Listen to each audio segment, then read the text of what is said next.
Praise the Lord friends. இன்றைய தினம் தானியேல் தீர்க்கதரிசியின் புஸ்தகத்தில் நாம் எடுத்து வாசிக்க வேண்டிய பகுதி 4வது அதிகாரம் வசனங்கள் 18 முதல் 26 வரைக்கும். இந்த பகுதியில என்ன சொல்லியிருக்காங்கன்னா, இதுக்கு முந்தின பகுதியில நெபுகாத்நேச்சர் தன்னுடைய கனவு ஃபுல்லா சொல்லிட்டாரு. ஒரு பெரிய மரம் இருந்துச்சு, அந்த மரத்தை ஒரு தேவதூதன் அதை வெட்டணும்னு சொல்லிட்டான். ஆனா அடிமரம் அப்படியே இருக்குது. அது 7 காலங்கள் கடந்ததுக்கு அப்புறம் அந்த மரம் திருப்பும் துளிர்க்கிறதுக்கு வாய்ப்பு இருக்குது அப்படின்ற மாதிரி அது அந்த வசனத்தை சொல்லி முடிச்சிட்டாங்க.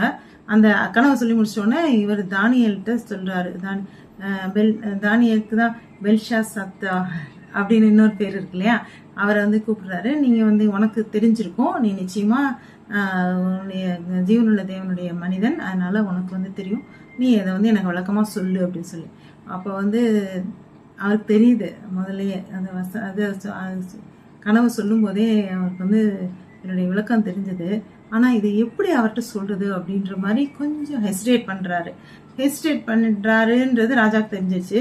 உடனே அவரு இப்படிலாம் யோசிக்காத, பரவாயில்ல, நீ சொல்லு, என்ன தெரியுமோ, உனக்கு என்ன விளக்கப்பட்டிருக்கோ, மறைப்பொருள் எப்படி சொல்லப்பட்டிருக்கோ சொல்லிடு அப்படின்னு சொல்றாரு.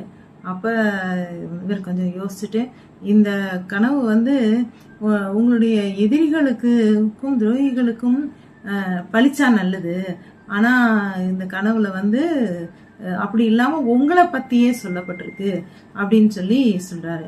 இந்த கனவுல நீங்க தான் அந்த மரம், செழிப்பான அந்த மரம். அந்த மரத்துல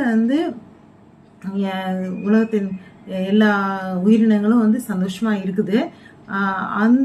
ஆனா ரொம்ப வீண் பெருமைத்த கொண்டவர். ஆக்சுவலா இதுல என்ன சொல்ல வராங்க அப்படின்னா, நெபுகாத்நேச்சருக்கு தான்ற ஒரு டாமினேட்டிங் கேரக்டர் அப்படி இருக்கிறவர் தான் அவர்.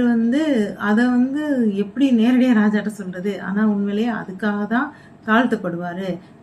இதுல விளக்கம் என்ன அப்படி சொல்லுதுன்னா, அந்த மாதிரி ரொம்ப நல்லா புகழ்ச்சியோட வாழ்ந்துட்டு இருக்காரு. ஆனா அவர் அவருக்கு தன்னுடைய நிலைமையை, தன்னுடைய தாழ்மையை விட்டு கொடுத்ததுனால, தாழ்மை இல்லாமல் அகந்தையோடு இருந்ததுனால அவர் அழிக்கப்படுவார். அதுவும் ஆனா நிரந்தரமாக அல்ல, அவர் அடிமரம் துளிர்க்கிறதுக்காக இருக்குது.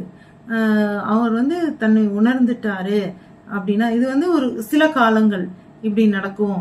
அதுதான் அந்த 7 வசந்தங்கள், 7 வருடங்கள் அப்படின்ற மாதிரி ஒரு டைம் பீரியட் சொல்றாங்க. அது முடிஞ்சிட்டு உடனே சரியாயிரும் அப்படின்ற மாதிரி சொல்லப்படுது.